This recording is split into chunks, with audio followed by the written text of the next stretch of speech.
So I'm going to do a string change on my Martin 0028 VS, and I'm going to swap out the strings for Elixir NanoWeb HD lights.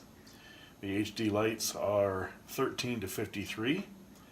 Basically they have a medium set on the top three strings and a light set on the bottom three strings, which give the upper range a little bit more sparkle for me. Especially in a fingerstyle guitar. I quite like them, and they last quite a long time as well. So this is a 3-pack that I got, and so I'll put those on, and while I have the opportunity with the strings off, I'm going to polish the frets with some quadruple aught steel wool. That's 4 zeros steel wool, and it's very, very soft. And I'm going to condition the fretboard with a little Dunlop 65 Ultimate Lemon Oil. I'm going to polish the guitar with a little bit of Dunlop 65 polish.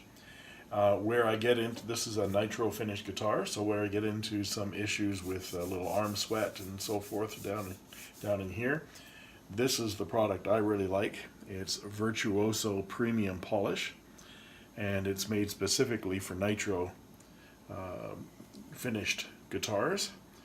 And if you work at it with a soft cloth in very small spots and continue to work at it, it'll bring up almost anything. It brings out little swirls and scratches, and it certainly takes off all that arm sweat and things you get on your guitar. I'm going to have to get some more of this stuff. It's not easy to get. There's also the Virtuoso Premium Cleaner, which they recommend you use on heavily soiled guitars.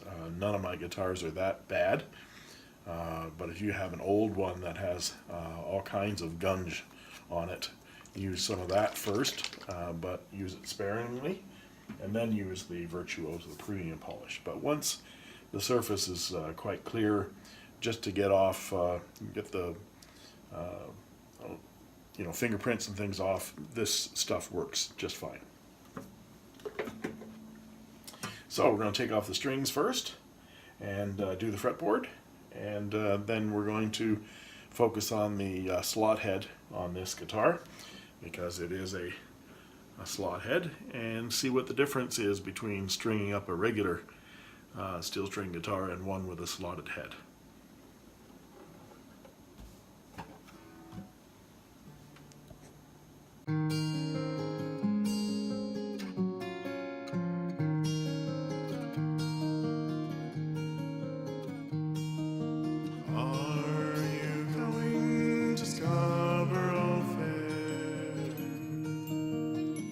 Parsley, sage, rosemary, and thyme.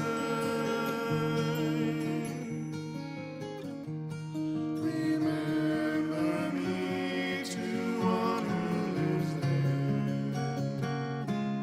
She once was a true love of mine.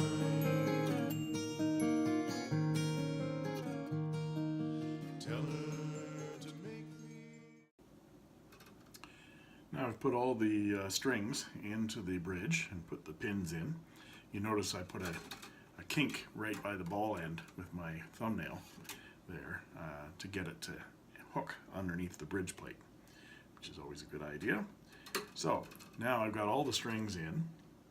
I'm going to bring it up to the slot end, and the way I do this is for a slot head, I put it through the slot of the tuner. I've got them all sort of angled a little bit towards me here, so it makes it easier.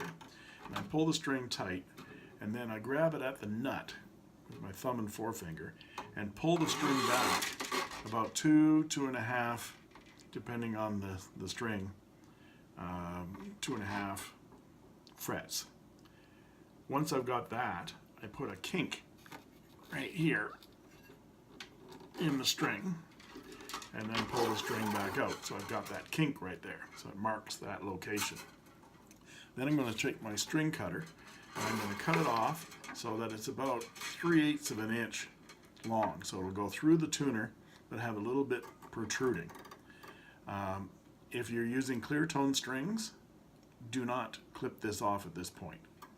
What you do then is you string it up and then clip it off after you've strung it up, because clear tones, any round core strings will unravel if you clip them off in advance. These are Elixirs, so I'm going to about 3/8 of an inch clip this one off like that. Then I put the hook that I've just created, and I can help that hook out a little bit by bending it slightly with a pair of pliers. There we go. So I got this nice little hook here. Whether you can see that or not. There. This nice little right angled hook. And that'll fit down inside the tuner.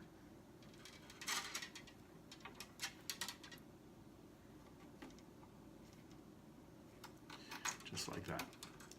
Now, what I like on my Slothead is that all the strings run as straight across the nut and to the tuner as possible, without getting in the way of each other, which causes buzz, or getting in the way of the headstock, which also causes buzz. So what I'm going to do with this is the low E is going to thread to the outside, and the high E is going to thread to the outside, whereas the rest of them are going to start threading to the inside. It keeps them all fairly straight and keeps them away from each other. Put my tuner winder on here. Switch the direction. There we go.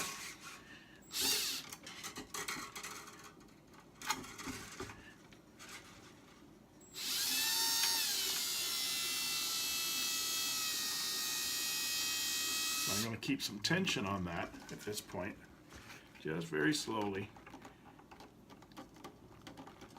like that. So I keep it lined up. So I can keep my finger down on the nut and keep my fingers up here holding the tension on the bridge. And once I've got it in position, make sure it guides properly.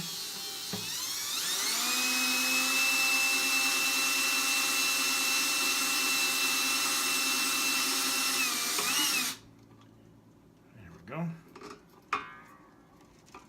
And before it's all the way at tension, I can push the coils. I'm going to turn this back a little bit so I don't have as much tension there.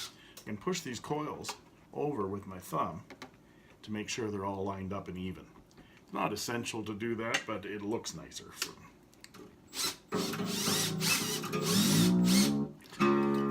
then all I do is tune it to pitch and go on to the next string.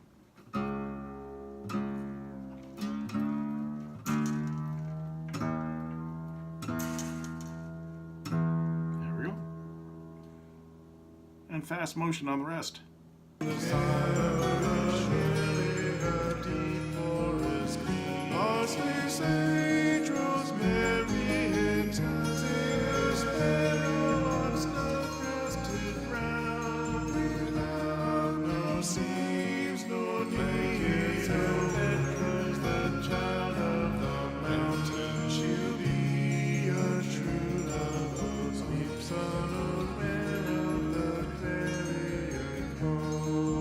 Tell her to find me an acre of land free. Parsley, sage, rosemary. Now that I've got all the strings at tension and relatively to pitch, I'm going to take the strings at about the 12th fret and pull up on them just gently, so it seats them in the bridge and stretches them, gives them their first stretch at the headstock. We'll make them all go a little bit flat.